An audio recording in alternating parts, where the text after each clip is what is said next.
Well, now more and more, the kinds of difficult questions that we receive as Catholics, and many of the reasons why people leave the Catholic Church, they're dovetailing more and more now in the direction of moral relativism, where people just don't understand what it means to have an objective standard of morality.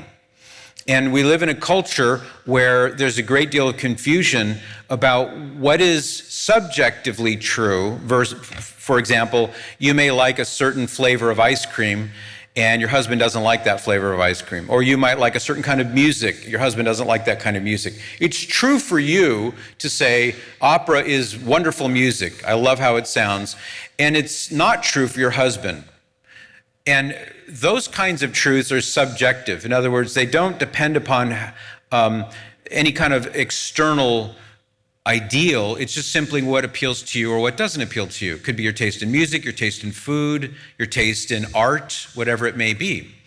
Those are subjective truths. There is another category of truth known as objective truth. Now, objective truth is true regardless of how you feel about it. You may like it, you may dislike it, you may ignore it, you may pay attention to it, but it's true nonetheless. And so some examples, even just at a basic everyday level, would be things like 2 + 2 = 4. Now, you may resent that, and you in your heart of hearts may think that's unfair, and that's infringing upon your civil liberties. And you may say, it is not fair that 2 + 2 should equal 4. I think it should equal 5. You could, if you wanted to, you could try to live your life that way, but the IRS would probably like to speak to you after you file your taxes if you live according to 2 + 2 = 5, because we all know that no matter how you feel about it, 2 + 2 = 4. You may not like the law of gravity. And you might find it very unfair that the law of gravity, because you didn't have any say in that. Somebody else decided that you had to live by the law of gravity. But as soon as you walk out of a third-story window, you'll come face to face with the realization, not only face to face with the ground, but you'll come face to face with the realization that the law of gravity is true whether or not you like it. Now, those are at the natural level. There are also, as we know, certain moral truths, certain moral things that even people in distant lands living in very different cultures, without having the benefit of Jesus Christ or the Bible or the Catholic Church, even those people, including our atheist friends, they too recognize that there are some things that are right and wrong. And we don't even need to be told that they're right or wrong. We just instinctively know that. So some basic examples. We all know that it's wrong to lie. Doesn't mean that we don't lie. It doesn't mean that sometimes people don't commit the sin of lying, but we know deep down inside there's something wrong with that.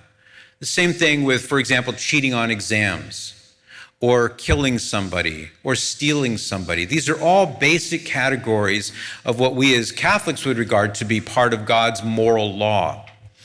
Now, it's easy when you're talking about something that's not controversial, like you shouldn't lie, you shouldn't cheat on an exam, you shouldn't steal, etc., because everyone everywhere will say, yeah, those things are wrong. Where it becomes difficult and where moral relativism becomes a real problem, as it is now, is when people say that although there are right and wrong moral actions or immoral actions, as the case may be, when it comes to sexual issues, that's totally out of bounds of anything that's objectively moral.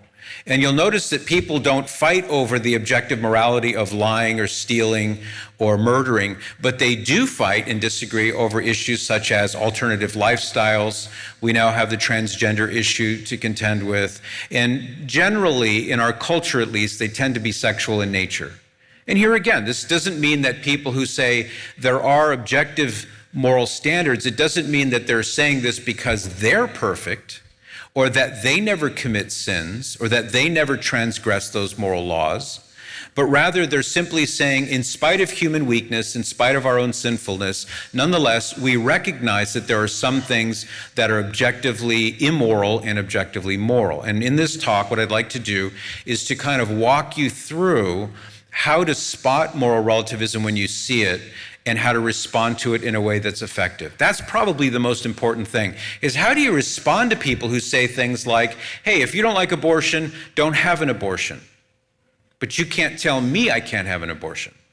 Because if you tell me or if you tell somebody else you can't have an abortion, then you're being judgmental. and nobody wants to be judgmental.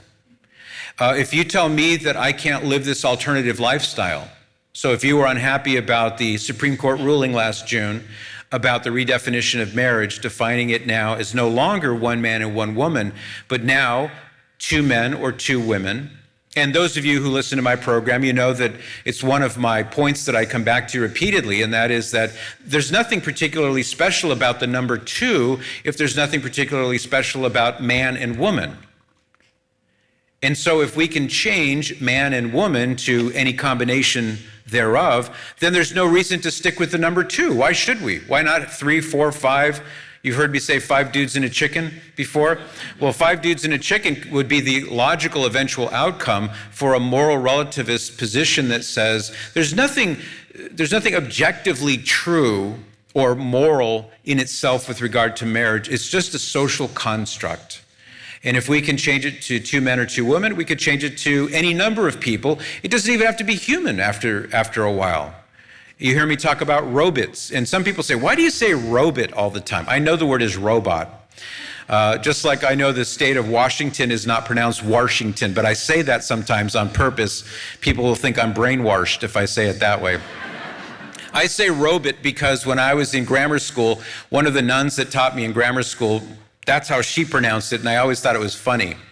So I, from time to time, will say robot. So now you know my inside secret for saying the word that way. Why not marry a robot? When the robots look just like us, and it's getting closer in that direction, Japan and China especially have pioneered some robotic artificial intelligence machines that are looking very, very realistic. What happens when they are so realistic that it's difficult to tell a robot apart from a human being, and the artificial intelligence is so robust that they can carry on deep conversations with us, they can pretend or they can simulate emotions.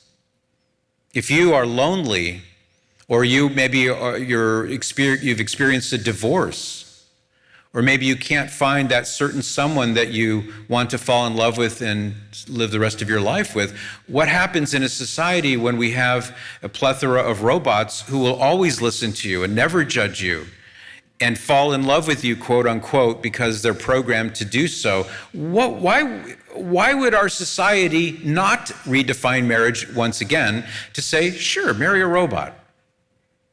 This is just one facet of the issue of moral relativism, but I spend time on it on the program because we're heading in this direction.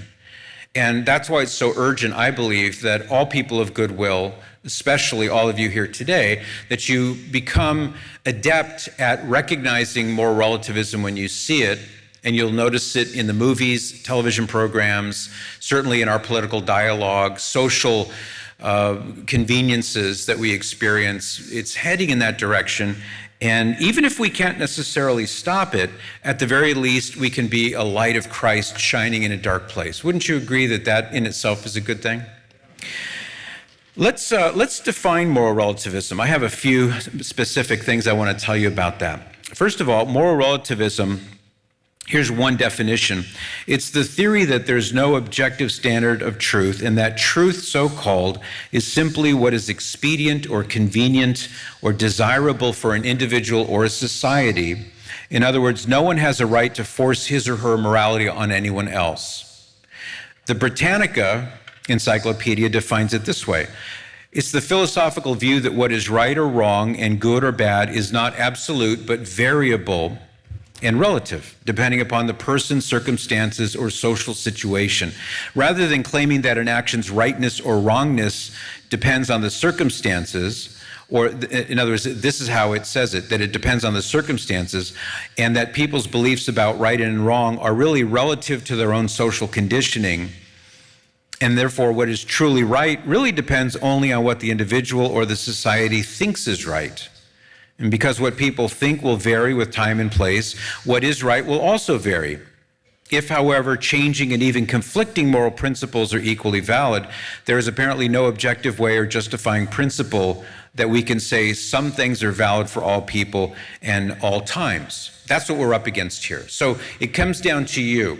I remember vividly an incident where I was getting out of my car. I was speaking somewhere I said out west here. So I think it was out east in Salt Lake City or thereabouts. And I was going into an office supply store to get some supplies for the event. And as I was getting out of my car, a gentleman was coming up to his car, and his car was parked right in front of where I had pulled into the parking spot. So I thought to myself, this is perfect. I don't live in this area. I'll be on a plane tomorrow morning, so nobody's gonna, there'll be no lingering after effects. He had on the back of his bumper sticker, on the back of his car, probably 20 different bumper stickers. Coexist, save the whales, hate is not a family value, all of the typical kind of more left-wing type of slogans. But the one that drew my attention most was the bumper sticker that said, question authority. So I thought, okay, I'm going to give this a try, I'm not from this area, so I'm going to go for it. So as he's coming up to his car, I got out of my car and said, hey, how's it going? He said, hey. And I said, I noticed your bumper sticker, which in itself was kind of funny to me because he had 20 bumper stickers on the back of the car. And he said, which one? And I said, that one there, it says question authority. He said, oh yeah. I said to him, what authority do you have to tell me to question authority? Man, he looked at me, he gave me the Lassie look, one ear up in the air, like, I don't understand what you're saying. And I said, well, your bumper sticker says to question authority. Who gave you authority to tell me to question authority? And he's looking at me like, what is wrong with this guy? And I said, your bumper sticker says to question authority, right? He said, yeah. I said, so I'm questioning your authority. What authority do you have to tell me to question authority? And he realized I was, pulling his leg. And he said, oh man, it's just a bumper sticker. And he got in his car and he drove away. Now, for me, that was instructive because it was an example of how to deal with these kinds of claims. Question authority can be a good thing if the authority is telling you or coercing you to do something that's wrong, evil. In that kind of a situation, definitely question authority. And you're not obliged to follow any authority that would try to compel you to do something that would be sinful, morally wrong, that kind of thing.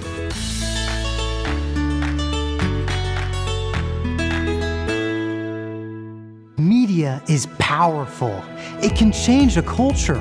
It can change a whole generation. It can impact the entire globe.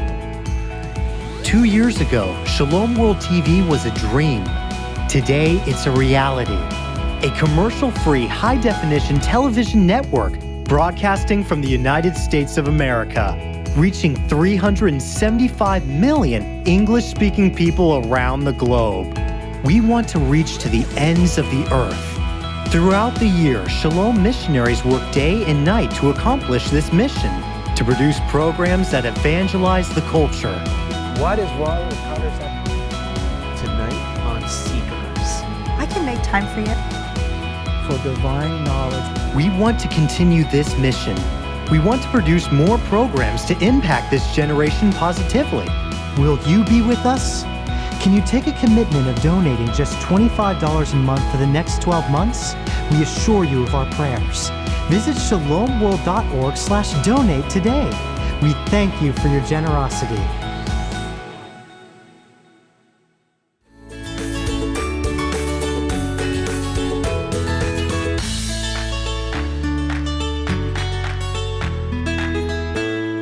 I got out of college in 1979, and I was big into sports. I ended up going to work at a 50,000-watt clear channel radio station in New Orleans called WWL. It's a huge station.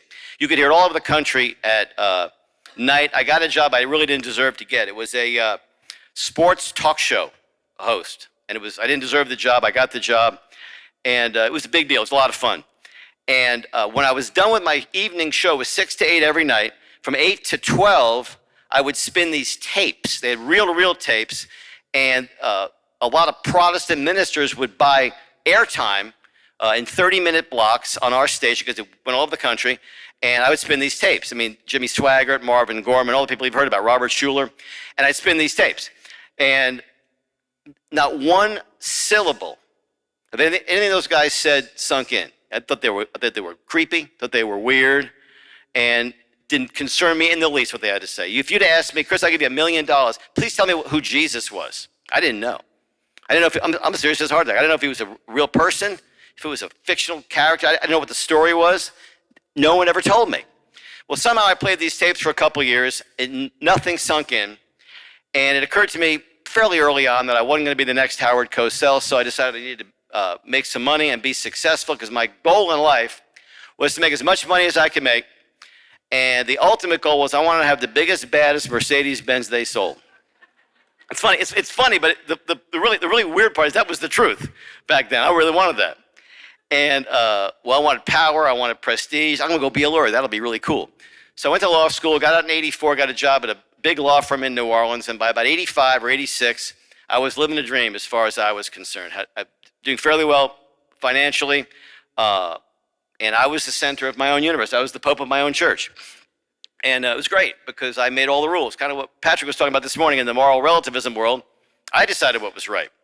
Well, one of the problems I had, I have to have a confession to make. You know, everybody's coming out today. I have to come out and tell you that I have an opposite sex attraction. And it's embarrassing, but I have to be honest to myself. You know, I've always had opposite sex attraction. I mean, since I was a little kid, I knew it. And, my opposite sex attraction often got in the way of my law practice. I always have a lot of girlfriends, and I was a serial dater. And I'm trying to be half funny, but I'm really being serious. I'm embarrassed about this, especially with my wife sitting here, who is the love of my life. But you know, we all have a past, don't we? So I would always dump girls when another better-looking one came along, right? So I'd broken up with a girl in about '85, and back in those days, we didn't have texting or emailing. You got those little pink phone message slips, you know, and you'd carry them around in your pocket. And I was really good at having like 8 or 10 of those in my pocket all the time. And she kept calling my office and kept leaving messages. I never returned the phone call, the girl I had broken up with. And they also had those answering machines. You came home, the red light was beeping. Oh, this is cool, I got a message. And she kept leaving me messages. I never called her back because I didn't want to talk to her anymore. And one day I made a grievous mistake. I picked up the phone before the answering machine got it. And it was her. She said, I got to talk to you. So I'm kind of busy right now. She said, no, it's really important. You need to come over. So I'm way too busy to come over. I'm sorry, I can't do that. So she finally convinces me I really have to come over. So I go over there. I remember this like it was 5 minutes ago. And I'm thinking, well, obviously I know what's going to happen. She's going to beg me to come back because I'm such a great catch. And she's so devastated that I broke up with her. So I get there, and I'm anxious. I said, I don't want to do this. And she says, sit down. So I sit down. She said, I got something I got to tell you. I'm pregnant. That was not what I expected nor what I wanted to hear. Now, keep in mind, at this point in time, I got one thing on my mind, me. All I care about is what's good for Chris. So before I could process this unprecedented event, she says, but I want to get an abortion. This is mid-'80s. I said, you know what? That is a brilliant idea. I love that idea. You know why? Because I'm a man of the '80s. It's her body. Who am I to tell her what to do with her body, right? Just an unviable tissue mass and a glob of cells. What do I know? I said, that is a brilliant idea. I celebrate that idea because who am I to tell you what to do? Well, I offered to pay. I gave her a check for $200. Never saw her again. I have no idea what happened, no idea where she is. And frankly, I didn't care, ever. It didn't bother me. It was a non-issue for me what she was going to do. So my serial dating didn't stop because I didn't learn anything, right? Why should I stop? In 1990 or 91, if you do the math, it has nothing to do with my wife, by the way, so don't be nervous. 1991, I get another girlfriend calls me up. Same thing, come on over, I got something I got to tell you. And I was still dating this girl at the time. She says, I'm pregnant. Oh, man. Before I could process that unprecedented event, she said, but I want to get an abortion. That is a great idea. I'm a lawyer, Roe versus Wade, right? This is cool, it's your body. Who am I to say anything? That's a great idea. So this time, at least she was still my friend, so we went to the abortion clinic together. She went inside, I read Sports Illustrated in the waiting room, and there's that. We went to Bennigan's afterwards to eat lunch, one question I asked her, so we'll say, how you feeling? Feeling okay. That was it. Never talked about it. Never was a topic of discussion ever again. 6 months later, we broke up. I'm not any kind of a pop psychologist. I'm pretty sure, though, if you dug deep into this, there's some connection there with the fact that this event had happened, but it didn't affect me at all. Not 1 nanosecond did I worry about this. So, nothing changed. In early 92, I met my wife, and we got married in June of 94. So let's see, that would be June 25th, right? Yeah, 22 years ago today. And yeah. So we got pregnant in July, and it was great. So we go to the doctor, like probably September or October for the first ultrasound. And if you do the math, we got married in June, we got pregnant in late July, so it wasn't a shotgun wedding. I remember this vividly. I'm going up the elevator to the first doctor's appointment. I'm really excited about this. We're pregnant, this is going to be great. I'm going to be a dad. It's going to be really cool. And at that moment in time, I was a pro-choice man of the 90s. I was hip.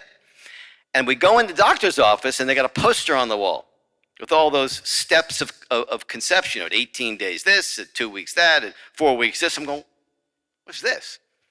No one ever showed me that. I never saw that before. I never heard this stuff before. I'm looking at this poster thinking, well, this is really weird. I didn't know any of this stuff. Well, before I could process that, it's time to go in for the ultrasound. So we go in the back, get the first ultrasound, and they're rubbing the belly, and I'm watching this TV picture. I see this little thing moving around. I'm thinking, I don't believe this. And all of a sudden, out loud, it's like this revelation happened. I said, I want to meet the person who wants to debate with me whether that's a baby. Because you want to know what? That's a baby. It's no unviable tissue cells. That's a baby in there. Instantaneously, I'm now pro-life. Well, along in there, it's occurring to me, what's this fascination people are having with this pro-life thing? I mean, what's the difference? Roe versus Wade is the law. Who are we to tell women what to do with their bodies? I don't understand what they're doing here. Well, here's the deal. I fell for the big abortion lie. I didn't think anywhere past the first inning of this game. And long story short, I became pro-life. And I tell you the story about my father because it occurred to me that now I'm a victim of a Holocaust, the American Holocaust of abortion. He wanted to protect me from another Nazi Holocaust. I'm a victim of an American Holocaust. I find that to be, it's weird to me because the words Holocaust were used, and no question it's a coincidence of God-wink proportions.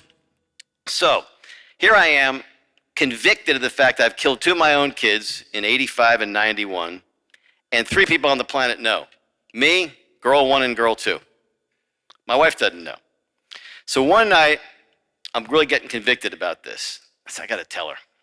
It's killing me. I wake up one morning about 3 in the morning. I said, I got something I got to tell you. I got a confession to make. It's probably I'm going to have an affair or something, right?